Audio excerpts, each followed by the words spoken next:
Hello students, welcome to Shivaji polytechnic online classes.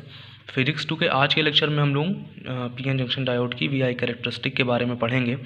पिछले lectures में हम लोगों ने नो बायस, फॉरवर्ड बायस और रिवर्स बायस की कंडीशन के बारे में पढ़ा था और आज हम लोग देखेंगे कि इन तीनों कंडीशंस में वोल्टेज और करंट का आपस में क्या रिलेशन होता है और वोल्टेज में कोई भी वेरिएशन होने पर करंट पर उसका क्या इफ़ेक्ट पड़ता है।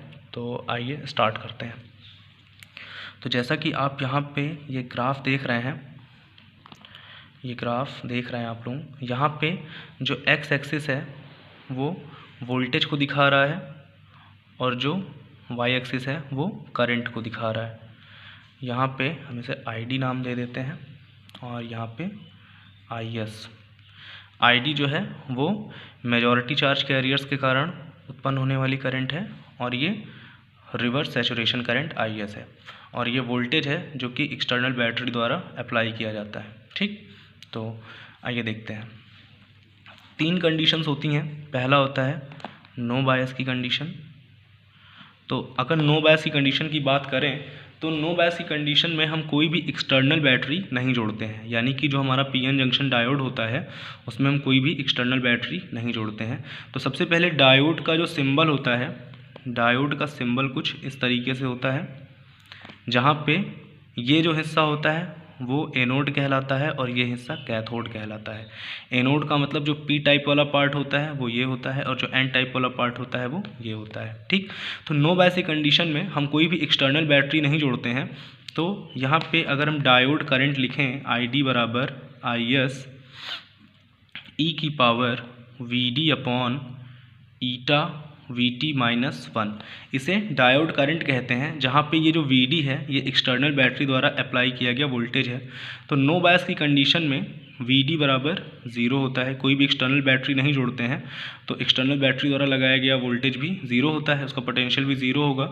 तो इस कंडीशन में Id equals to I S E की power V D upon eta V T का मान 0 हो जाएगा, तो ई की पावर 0 -1, क्योंकि वी डी का मान 0 होगा तो ये पूरा टर्म 0 हो जाएगा, तो ई की पावर 0 -1। अब किसी की भी पावर 0 होने पे उसकी वैल्यू 1 हो जाती है, इसलिए I D equals to I S E की पावर 0 यानी 1 -1, then I D equals to I S into 0 equals to 0। यहाँ पे इसको कैपिटल लेटर में लिख लेते हैं, क्योंकि वहाँ पे कैपिटल लेटर में ले लिया गया है, तो यहाँ भी कैपिटल लेटर लिख लेते हैं। उससे कोई दिक्कत नहीं है, यहाँ पे आप क्योंकि फॉर्मूले में कैपिटल लेटर में ले लिए हैं इसलिए यहाँ पे भी कैपिटल लेटर में इसको ले लेते हैं, जिससे कि आप कन्फ्यूज़ ना हो। तो यहाँ पे नो बायस की कंडीशन में आई का मान 0 हो गया और एक्सटर्नल वोल्टेज का मान भी 0 था। तो यानी अगर हम ग्राफ पे आएँ तो यहाँ पे इस बिंदु पे 0 को हमने दिखाया है, तो यहाँ पे ID का मान भी 0 है और इसको अगर VD मान लें तो इसका मान भी 0 हो गया। ठीक, तो ये पहली कंडीशन थी नो बायस की कंडीशन, जिसमें ID और VD दोनों की वैल्यूज़ 0 हो गई।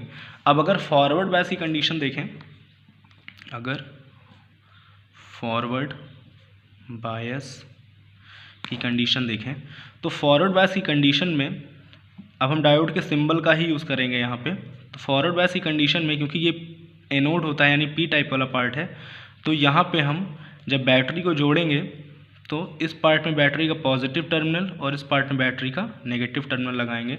अब आप लोग ये तो समझ ही गए होंगे कि लंबी वाली लाइन पॉजिटिव होती है, छोटी वाली लाइन नेगेटिव होती है, कई बार बताया जा चुका है, तो आई होप आपको ये सब समझ में आ चुका होगा अब।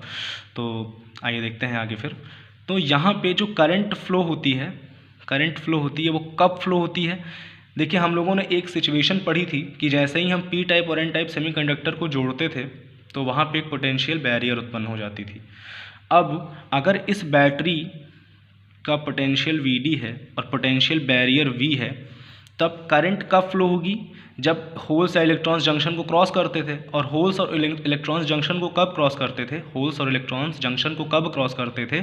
जब अप्लाई किए गए वोल्टेज का मान इसको ओवरकम कर ले। अप्लाई किए गए वोल्टेज का मान जो पोटेंशियल बैरियर का मान था उसको ओवरकम कर ले, तब जो इलेक्ट्रॉन्स या होल्स होते थे वो जंक्शन को क्रॉस करते थे और करंट फ्लो होती थी। तो यहाँ पे पहली सिचुएशन होगी अगर Vd का मान लेस देन V है। जब तक Vd का मान V के बराबर नहीं आता है तब तक यहाँ पे कोई भी फ्री चार्ज कैरियर जंक्शन को क्रॉस नहीं करेगा, कोई भी इलेक्ट्रॉन या होल जंक्शन को क्रॉस नहीं करेंगे, तो इस सिचुएशन में कोई भी करंट फ्लो नहीं होगी। फिर अगर हम Vd का मान बढ़ाते जाएं और ऐसा सिचुएशन आए कि Vd बराबर V हो जाए, Vd का मान V के बराबर हो जाए, तब यहाँ पे करंट फ्लो होनी शुरू होगी। कुछ होल्स या इलेक्ट्रॉन्स जंक्शन को क्रॉस करने लगेंगे और यहाँ पे करंट फ्लो होने लगेगी, जिसका डायरेक्शन कुछ इस तरह होगा, ठीक। और फिर जैसे जैसे हम Vd का मान बढ़ाते जाएंगे, करंट का मान बढ़ता चला जाएगा। तो अब यहाँ पे अगर हम डायोड करंट की बात करें तो ID बराबर IS e की power Vd upon eta Vt minus 1। यहाँ पे Vd का मान जब तक कम रहेगा तब तक करंट फ्लो नहीं करेगी, और फिर जैसे जैसे Vd का मान बढ़ता जाएगा ID का मान भी बढ़ता जाएगा। तो यहाँ पे हम देखते हैं ग्राफ पे अगर आए तो शुरुआत में हम Vd का मान बढ़ा रहे हैं लेकिन करंट फ्लो नहीं करेगी जब तक Vd का मान V से ज़्यादा नहीं होता है, और फिर जैसे ही Vd का मान V के बराबर होगा करंट फ्लो होनी शुरू हो जाएगी, और जैसे जैसे फिर हम Vd का मान बढ़ाते जाएंगे करंट भी बढ़ती चली जाएगी।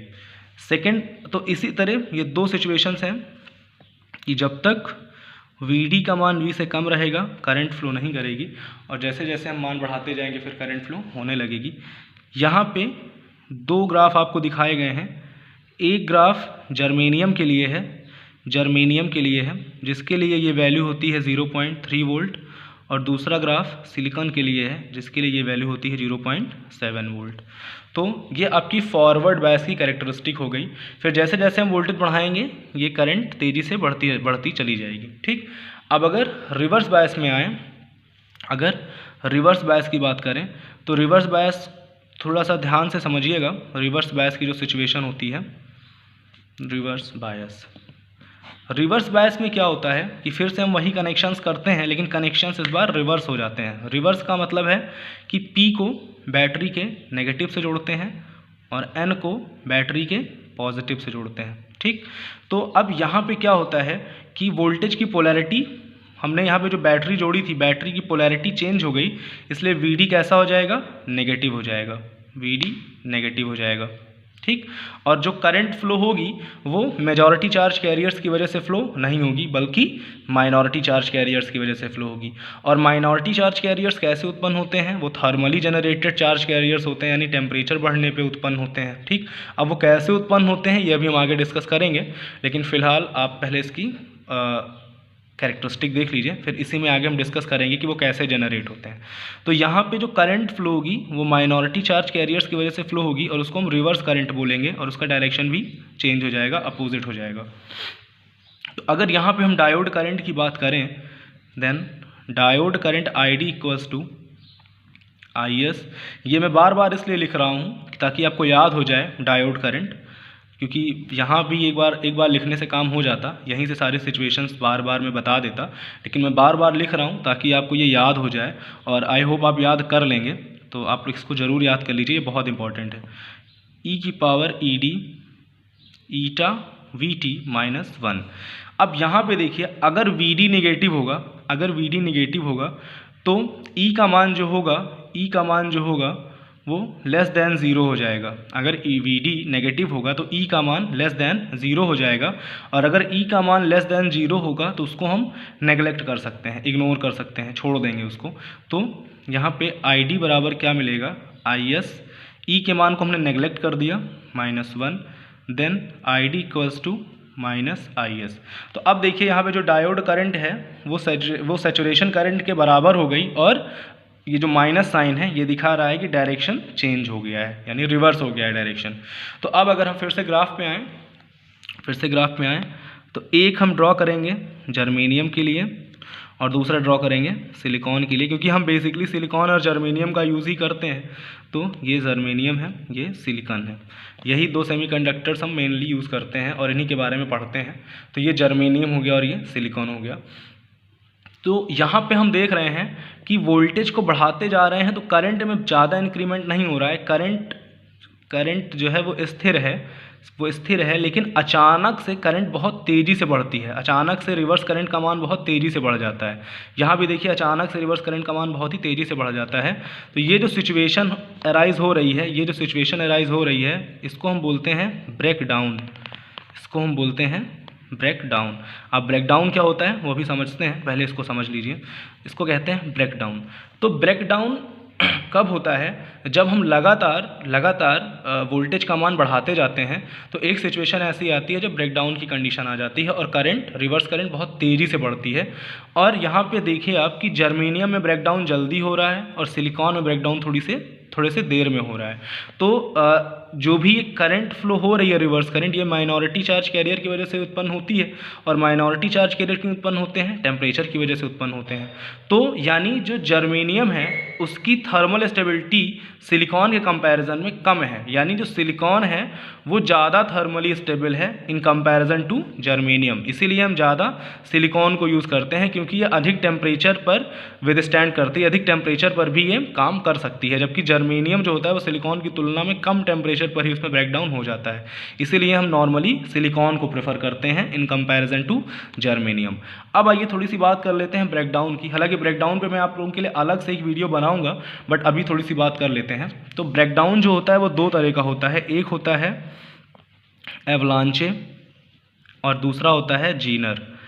तो जो एवलांचे ब्रेकडाउन होता है वो नॉर्मल डायोड में होता है, और जो जीनर डायोड होता है, जो जीनर ब्रेकडाउन होता है वो मतलब नॉर्मल डायोड में नहीं होता है। एवलांचे ब्रेकडाउन नॉर्मल डायोड में होता है और जीनर ब्रेकडाउन नॉर्मल डायोड में नहीं होता है। इसके लिए हम एक स्पेशल प्रकार का डायोड बनाते हैं जिसकी डोपिंग नॉर्मल डायोड से काफ़ी ज़्यादा होती है।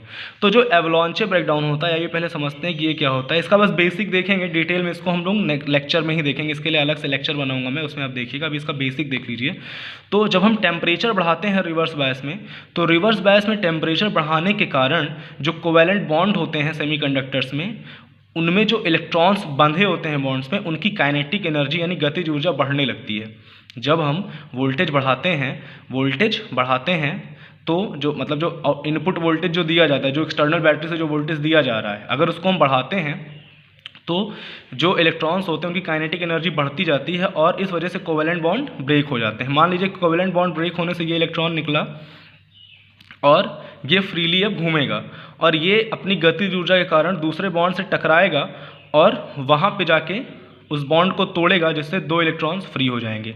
अब इसी तरह ये इलेक्ट्रॉन जो फ्री हुआ, ये भी अपनी गतिज ऊर्जा के कारण जाके किसी बॉन्ड से टकराएगा और वहाँ से दो इलेक्ट्रॉन फ्री हो जाएंगे। उसी तरह ये भी जाके टकराएगा और दो इलेक्ट्रॉन्स फ्री हो जाएंगे। तो इस तरह ये एक चेन बन जाएगी और बहुत सारे माइनॉरिटी फ्री चार्ज कैरियर्स उत्पन्न हो जाएंगे, जिस वजह से ये जो ब्रेकडाउन अकर हो रहा है ये ब्रेकडाउन हो जाएगा। क्योंकि तेज़ी से जब माइनॉरिटी चार्ज कैरियर की संख्या बढ़ेगी तो उस वजह से अचानक से रिवर्स करंट का मान भी बढ़ेगा और ब्रेकडाउन हो जाएगा। तो ये जो ब्रेकडाउन होता है बेसिकली ये थर्मली जनरेटेड चार्ज कैरियर्स के कारण होता है और कोलिजन की वजह से होता है। ये होता है एवलांचे ब्रेकडाउन, ये होता है एवलांचे ब्रेकडाउन। अगर हम जेनर ब्रेकडाउन की बात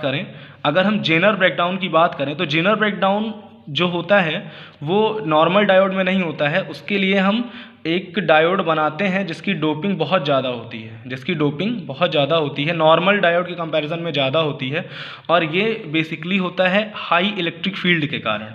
अगर हम जेनर डायोड में हाई इलेक्ट्रिक फील्ड प्रोड्यूस करें तो इलेक्ट्रिक फील्ड बढ़ते जाने के कारण जो इलेक्ट्रॉन्स होते हैं जो कि बॉन्ड्स में बंधे होते हैं, सपोज करिए इस तरह से अगर इलेक्ट्रॉन्स बॉन्ड में बंधे हुए हैं, इस तरह से इलेक्ट्रॉन अगर बॉन्ड में बंधे हुए हैं, तो हाई इलेक्ट्रिक फील्ड के कारण जो इलेक्ट्रॉन्स होते हैं वो डायरेक्टली उनमें रप्चर हो जाता है। रप्चर का मतलब उनका बॉन्ड जो है वो रप्चर हो जाता है, एक तरह का इसमें ब्रेक आ जाता है, क्रैक आ जाता है। एक रप्चर की वजह से, इस रप्चर की वजह से यहाँ से इलेक्ट्रॉन्स फ्री हो जाते हैं या चार्ज कैरियर्स फ्री होते हैं, और इस रप्चर के कारण जो माइनॉरिटी चार्ज कैरियर्स फ्री होते हैं उनके कारण ये ब्रेकडाउन अकर होता है। तो इसको हम जीनर ब्रेकडाउन कहते हैं।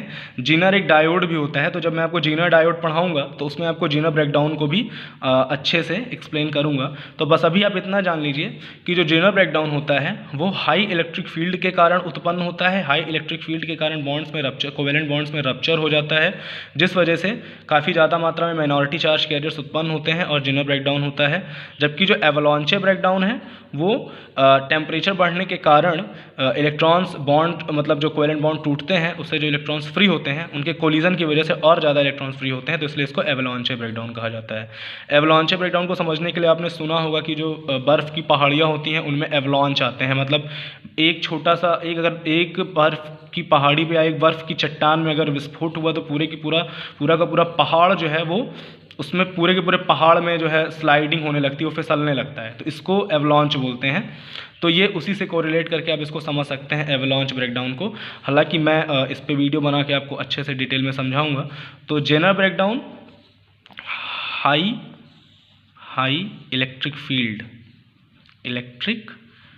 फील्ड के कारण उत्पन्न होता है और ये कोलिजन के कारण उत्पन्न होता है। तो इस लेक्चर को आप लोग अच्छे से पढ़ लीजिएगा, समझ लीजिएगा। आई होप आपको ब्रेकडाउन का बेसिक समझ में आ गया होगा और वीआई कैरेक्टरिस्टिक भी समझ में आ गई होगी। इसके अलावा अगर कोई क्वेश्चन है तो आप लोग उसको पूछ सकते हैं और पढ़ते रहिए और प्लीज़ आप लोग क्वेश्चन ज़रूर पूछा करिए। Thank you very much. तो ये फॉरवर्ड बायस कैरेक्टरिस्टिक है, ये रिवर्स बायस कैरेक्टरिस्टिक है, बिल्कुल ध्यान रखिएगा। मैं यहाँ पे लिख देता हूँ, ये फॉरवर्ड बायस के लिए है और ये रिवर्स बायस के लिए है। ठीक, तो आप लोग इसको अच्छे से समझ लीजिएगा, पढ़ लीजिएगा। उसके बाद भी अगर कोई कन्फ्यूज़न होता है तो प्लीज़ आप लोग पूछ लीजिएगा। Thank you very much.